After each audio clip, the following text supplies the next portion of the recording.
Hello नमस्कार dear student. मैं धर्मेंद्र सिंह आज की सेकंड वीडियो में आपका स्वागत करता हूं।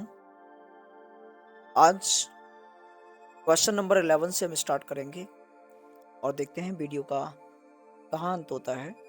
हिंदी के बेसिक सारे जो आपके लिए बहुत इम्पोर्टेंट हैं मैंने आपके लिए रखे हुए हैं। तो चलिए क्वेश्चन नंबर 11 आपकी स्क्रीन पर है। समय न गंवाते हुए हम अपने क्वेश्चंस पर चलते हैं। क्वेश्चन नंबर 11 क्या कह रहा है?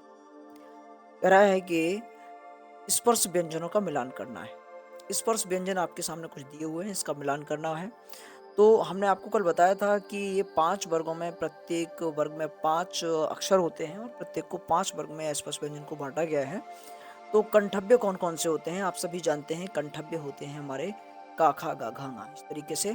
दूसरा कंठ के बाद आता है तालु, और तालु में आता है क्या? चा, छा, जा, झा, वा, इस तरीके से। उसके बाद में मूर्धन्य। मूर्धन्य में क्या होता है? तो आप कहेंगे टाठा, टाढ़ाड़ा। फिर उसके बाद में आप आते हैं दंतव्य। दंत में ता, था, दा, धा, ना ये होता है, उसको इससे मिला देंगे। और होष्टव्य में पाफा, बाभा, मा होता है। इस तरीके से हमारे ये पांचों वर्ग, इस तरीके से हम लोग इसको मिला सकते हैं। नेक्स्ट क्वेश्चन, अगला क्वेश्चन आपकी स्क्रीन पर होगा। Question number 12। चलिए क्वेश्चन नंबर 12 क्या कह रहा है देखते हैं। क्वेश्चन नंबर 12 कह रहा है कि निम्न में से नासिक व्यंजन का समूह कौन सा है? यानी नासिक के व्यंजन कौन कौन से होते हैं? आप सभी जानते हैं कि नासिक के व्यंजन कहते किसे हैं? प्रत्येक वह वर्ण जिसका जो उच्चारण है वो नाक के स्वर से निकाला जाता है उसे हम नासिक के व्यंजन कहते हैं। और नाक के स्वर से बोलने वाले ये आपके option C is the right answer. यानी मा, अड़ा, ना, ओड़ा, ये सारे सारे आपके नासिक के व्यंजन होते हैं। इनको हम बोलते वक्त इनको नाक से खींचना पड़ता है। Option number C is the right answer for this question. अगला क्वेश्चन नंबर 13 आपकी स्क्रीन पर देखेंगे। क्वेश्चन नंबर 13 क्या कह रहा है? क्वेश्चन नंबर 13 कह रहा है, बहुत ही इंपॉर्टेंट वीडियो आपके लिए है और बेसिक इसमें कराया गया है। अतः ऐसे वीडियो को आप पूरा देखेंगे और इसको बेहतरीन ढंग से समझने का प्रयास करेंगे। क्वेश्चन नंबर 13 आपकी स्क्रीन पर है। क्वेश्चन नंबर 13 क्या कह रहा है देखते हैं।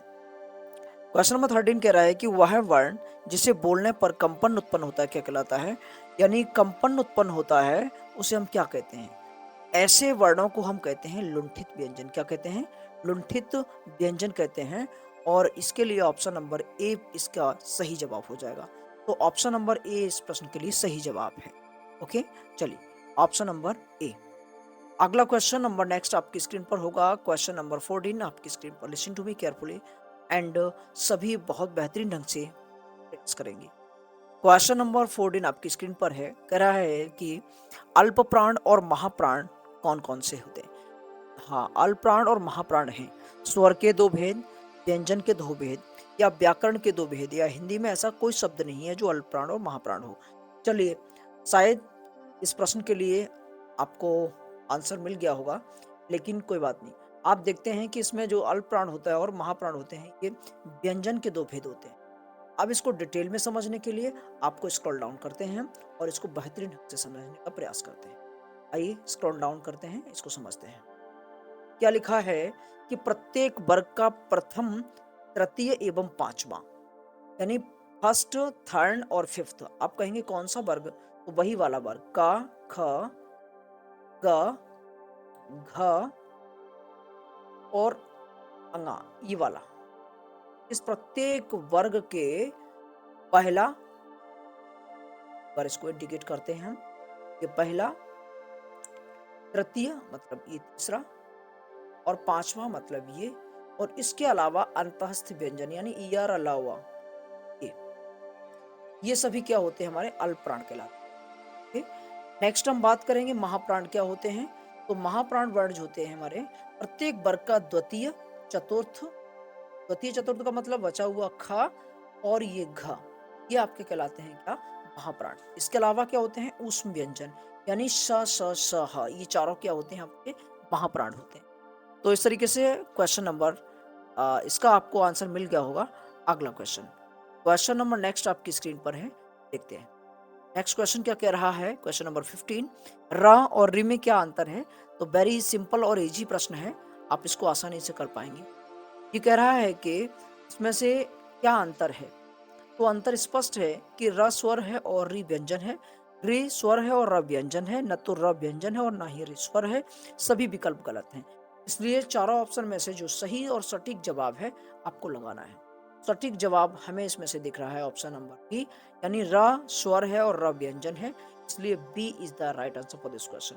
अगला क्वेश्चन नंबर नेक्स्ट आपकी स्क्रीन पर, क्वेश्चन नंबर 15 के बाद आते हैं क्वेश्चन नंबर 16 पर। क्वेश्चन नंबर 16 क्या कह रहा है देखते हैं। ये दिवस प्रतिवर्ष कब मनाया जाता है? हमारे भारत देश में हिंदी दिवस जो है प्रतिवर्ष कब मनाया जाता है? तो यह प्रश्न आपके लिए बहुत इंपॉर्टेंट है और आप सभी जानते भी हैं।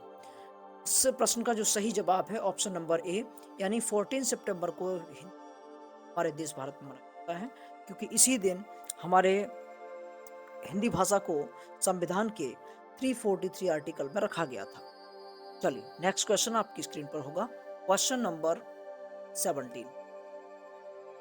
क्वेश्चन नंबर 17 कर रहा है कि आधुनिक हिंदी भाषा के जनक किसे कहते हैं? जितने भी आपके साहित्यकार लिखे दिख रहे हैं, इन सब में से जो हिंदी भाषा के आधुनिक हिंदी भाषा के जो जनक कहे जाते हैं वो हमारे हैं भारतेंदु चंद्र। तो इस प्रश्न का सही जवाब हो जाएगा ऑप्शन नंबर बी। चलिए नेक्स्ट क्वेश्चन, अगला क्वेश्चन नंबर 18 आपकी। क्वेश्चन नंबर 18 क्या कह रहा है? क्वेश्चन कह रहा है कि भारतीय संविधान के अनुसार भारत में कुल कितनी भाषाएं बोली जाती हैं? तो आप सभी को पता है कि भारत के संविधान में जो कुल वर्णित भाषाएं हैं वो 22 और 22 भाषाएं जो हमारे आर्टिकल 343 आ गया है और ये 17th भाग में रखा। चलिए नेक्स्ट क्वेश्चन, अगला क्वेश्चन नंबर 19 आपकी स्क्रीन। क्वेश्चन नंबर 19 क्या कह रहा है देखते हैं इसको। भारत के किस राज्य में अंग्रेजी को राज्य भाषा का दर्जा दिया हुआ है? तो अंग्रेजी जो है हमारी किस राज्य की राजभाषा है? इस प्रश्न के लिए सही जवाब है ऑप्शन नंबर सी, नागालैंड इस प्रश्न के लिए सही जवाब। चलिए नेक्स्ट क्वेश्चन, अगला क्वेश्चन नंबर नेक्स्ट आपकी स्क्रीन पर, क्वेश्चन नंबर नेक्स्ट यानी 20। क्वेश्चन नंबर 20 कह रहा है कि भारत के किस राज्य में संस्कृत को राजभाषा का दर्जा दिया हुआ है? इस प्रश्न के लिए जो सही जवाब है उत्तराखंड, यानी ऑप्शन नंबर डी इस प्रश्न के लिए सही जवाब। नेक्स्ट क्वेश्चन, अगला क्वेश्चन पर मूव करेंगे। क्वेश्चन नंबर 21 आपकी स्क्रीन पर। क्वेश्चन नंबर 21 कह रहा है कि हिंदी भाषा की लिपि क्या है? आप सभी जानते हैं, वेरी सिंपल क्वेश्चन है। हिंदी भाषा जो होती है हमारी देवनागरी लिपि लिखी जाती है, हिंदी हो या संस्कृत हो। ओके, और रोमन लिपि में कौन सी भाषा लिखी जाती है? आप लोग कमेंट करके बताएंगे। और ब्राह्मी लिपि में कौन कौन सी भाषा लिखी जाती है, इसको हमें आप लोग बताएंगे। रोमन के लिए तो आप सब जानते ही हैं और ब्राह्मी के लिए हमें कमेंट में अवश्य छापिए। नेक्स्ट क्वेश्चन, अगला क्वेश्चन नंबर 22 आपकी स्क्रीन पर। क्वेश्चन नंबर 22 क्या कह रहा है कि हिंदी भाषा की आदि जननी किस भाषा को कहते हैं? वेरी सिंपल प्रश्न है, आप सभी इस प्रश्न के लिए जानते होंगे। संस्कृत भाषा जो है हमारी हिंदी भाषा की आदि जननी कहलाती है, इसलिए option number A the right answer for this question. अगला क्वेश्चन, क्वेश्चन नंबर 23 के बाद 23 सॉरी। आइए क्वेश्चन नंबर 23 कह रहा है कि भाषा के लिखने के ढंग को क्या कहते हैं? हम सभी जानते हैं भाषा के लिखित रूप बोली कहते हैं, व्याकरण कहते हैं, उच्चारण कहते हैं। इस प्रश्न के लिए आप लोग जवाब देंगे। तो भाषा के लिखने के ढंग को क्या कहते हैं? तो भैया इसमें न तो व्याकरण कहते हैं और ना ही बोली कहते हैं और ना ही उच्चारण कहते हैं। इस प्रश्न का जो सही जवाब हो जाएगा वो ऑप्शन नंबर, यानी इनमें से कोई नहीं। तो फिर कहते क्या है? इसको कहते हैं भैया लिपि। क्या कहते हैं? लिपि। तो इस प्रश्न का जो सही जवाब होगा वो ऑप्शन नंबर, इनमें से कोई नहीं। अगला क्वेश्चन, क्वेश्चन नंबर 23 और 24 चलते हैं।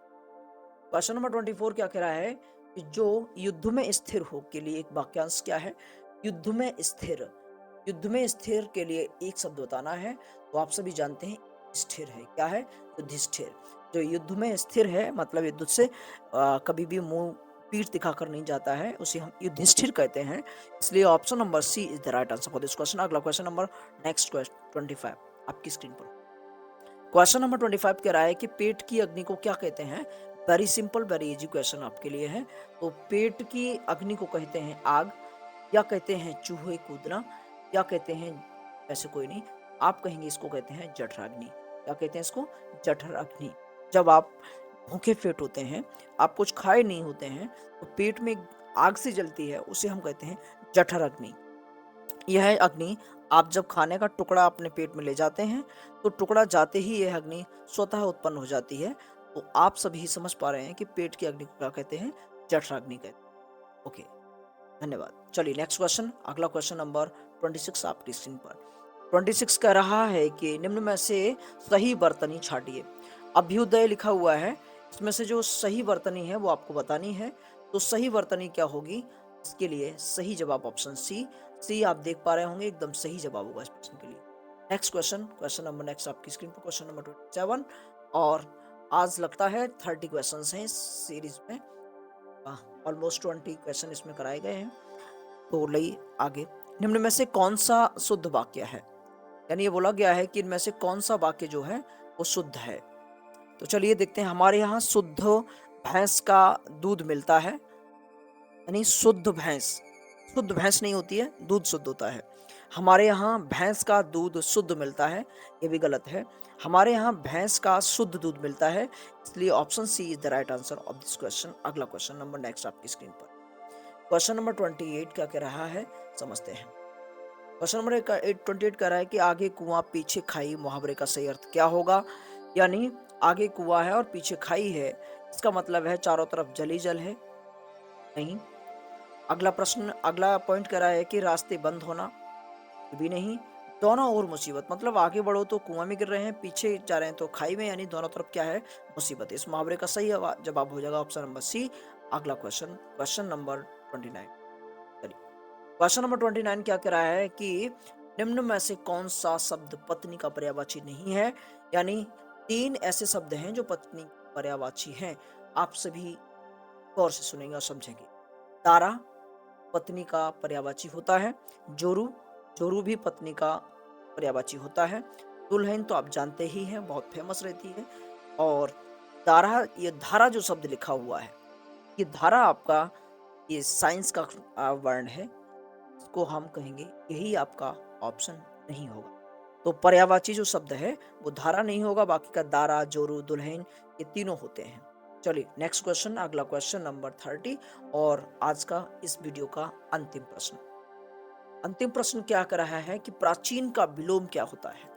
प्राचीन का विलोम क्या है, ऑप्शन नंबर ए दिया है अद्यतन, बी सनातन, सी अर्वाचीन, डी पुराना। तो प्राचीन का जो विलोम शब्द है वो होता है क्या, अर्वाचीन।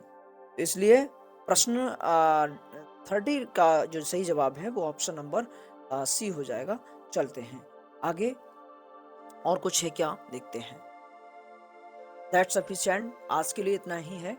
आगे हम फिर नेक्स्ट वीडियो में आप सबसे मुलाकात करते हैं। तब तक के लिए जय हिंद, और आप इसको बेहतरीन ढंग से पढ़ते रहिए। जय हिंद, वंदे मातरम।